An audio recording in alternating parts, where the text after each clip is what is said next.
Voilà. C'est confirmé. Banamboka Congo, les services secrets des Américains viennent de confirmer. Lorsque Mokonzi Mboka Tshisekedi, Alobaki, l'AFC c'est Kabila. Le M23 c'est le Rwanda. Banamboka Bele Bakota qui va doute. S'opposa qui, mais lobby, vérité bini bandeko ba Congolais. Joseph Kabila est sorti de son silence. Et il s'est exprimé. Bandeko, biloko, Joseph Kabila lobby, Banamboka Congo, nous regrettons de notre naïveté parce qu'il fallait résister. Nous avons laissé le pays à un Rwandais parce que c'est confirmé, c'est confirmé. Les déclarations, il y a Joseph Kabila est confirmé. Parce qu'il faut dédouaner le Rwandais M23. Oh non, nous allons vous le lire pour que Boyo Kanamato Inabino Moko Bandeko Congolais, les réactions de Joseph Kabila. Kabila a beau s'en Bandeko Congolais qui il y a Congolais qui même des commandants. Ce qu'on continue à vous que le temps que vous allez voir des milliers de Congolais qui sont en guerre. Alors qu'il y a des soldats congolais formés par Mouzé Laurent Désiré Kabila. Parce que les Congolais et c'est James Kabarebe, lorsqu'il y a la guerre dans RDC, soutenu par les Américains et les Anglais, James Kabarebe a une mission moko. C'était détruire l'armée zaïroise à l'époque. Banaboka, vous avez dit que l'armée, la force militaire, il y a l'armée en Boka. Et surtout d'un pays riche comme le Congo, c'est l'une des Azali l'anticorps du corps humain. C'est pour protéger la population congolaise, protéger la richesse, protéger l'intégrité territoriale Yamboka. Mais lorsqu'il y a une rébellion conduite par James Kabarebe, il y a qui la première des objectifs est qu'on anéantit les forces spéciales de Zaïre à l'époque, la Bérin Rouge, Seta, na autre la division spéciale présidentielle na Congo DSP. Et on peut comprendre dans Congo que depuis les cerveaux monteurs, il y a un régime, il y a Kigali. Mukolo M23 AFC, celui qui commande tout, James Kabarebe. James Kabarebe est même le chef de Joseph Kabila. Nenga uti kozala touché et paniqué par la kaya bayi Rwanda nyonso. Bana mboka wanto koloba na Rwanda panique. Na mopanzi a peu perdre panique. Même Joseph Kabila qui ne parlait pas est sorti dans son silence pour pouvoir réagir par rapport à Mozambique pour les Karabandeko. Mais biloko koloba ça donnait raison à Tshisekedi. Et nous avons compris que comment est-ce que ce qui se faisait à l'époque, Banamboka Congo, Mamadou Ndala est mort comment? Parce qu'il était parti attaquer les M23. Moussa Mabé et d'autres militaires, parce qu'ils ont attaqué l'armée rwandaise qui n'a pas supplétif de M23. Joseph Kabila regrette pourquoi l'Afrique du Sud a rien à Congo pour soutenir Tshisekedi. Afrique du Sud doit déco. Mais où est le mal de l'Afrique du Sud pour soutenir un pays comme le Congo face à cette guerre injuste? Il y a Rwanda. Et Kabila condamne, Kabila critique. Oh non, il ne pouvait pas venir soutenir ces régimes. Bandeko Congolais. C'est pour savoir ceci. Les plans au Koyoka, à Ouattokota, non, tout ce que Joseph Kabila a lobby. Mais Bandeko Seigneur, toi, il y a plan Bazaki Nango aller jusqu'au camp Katanga.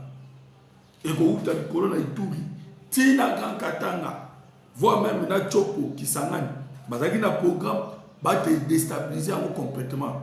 Ce que je suis en train de vous dire, c'est les rapports des experts des Nations Unies.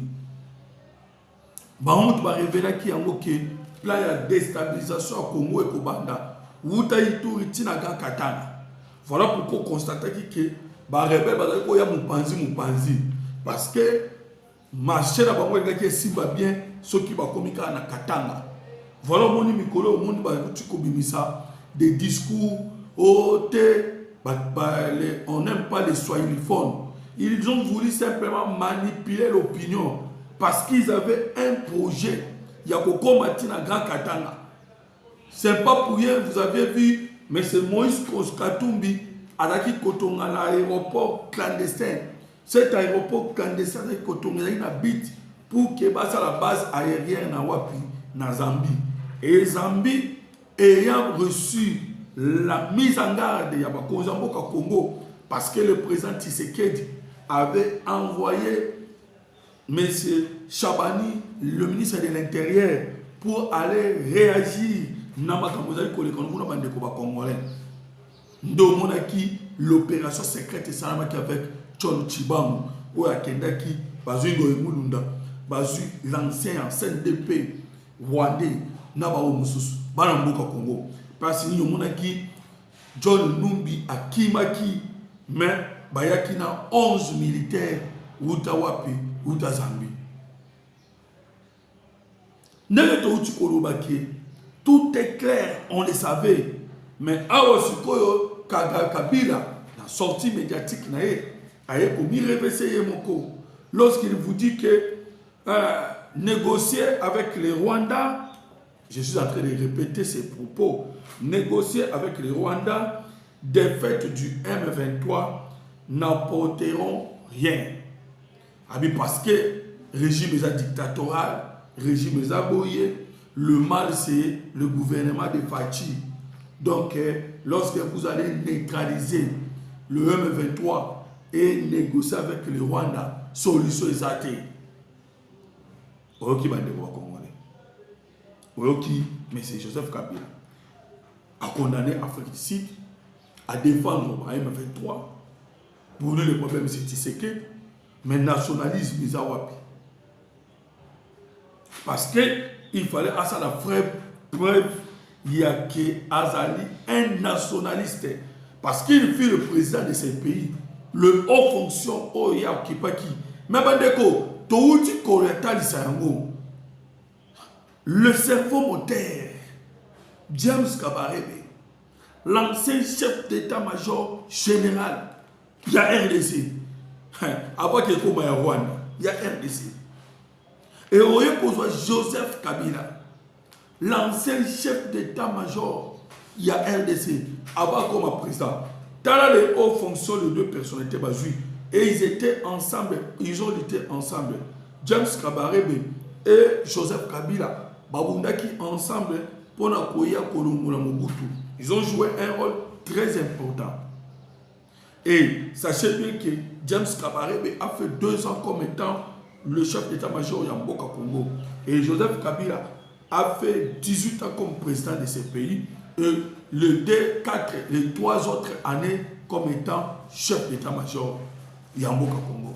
Et vous allez comprendre pourquoi maintenant notre armée a un peu de difficultés et pourquoi le président de la République a voulu faire la guerre dans le niveau de la diplomatie. Parce qu'il n'y a pas moyen de faire confiance. Comprenez les 2 personnalités qui ont géré l'armée congolaise. Bandeko, James Kabarebe, lorsqu'il était chassé par Moussé Laurent Désiré Kabila, Azoraki directement dans RCD, parce qu'il y a quelqu'un qui a la rébellion autour de la RCD. Les pions de RCD ont toujours été dans l'armée parce qu'il y a eu brassage et mixage. Brassage dans mixage. Et jusqu'au jour d'aujourd'hui, le militaire a brassage et mixage dans la armée. On peut simplement le constater hier, tant tout le monde qui va M23, il y a une force armée congolaise.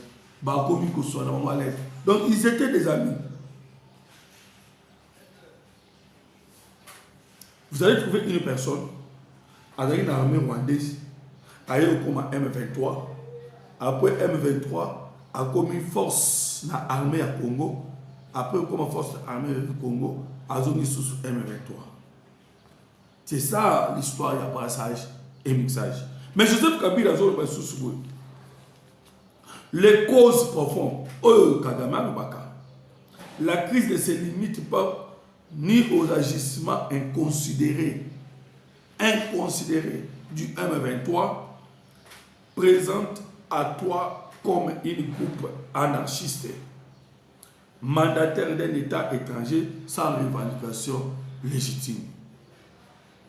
Donc, il refuse directement que le M23 Banaboka, moi, RMK technique, que le M23 Bazali, groupe Moko, soutenu par le Rwanda. Voilà un peu Joseph Kabila, et il devient maintenant donneur de leçons sur la démocratie.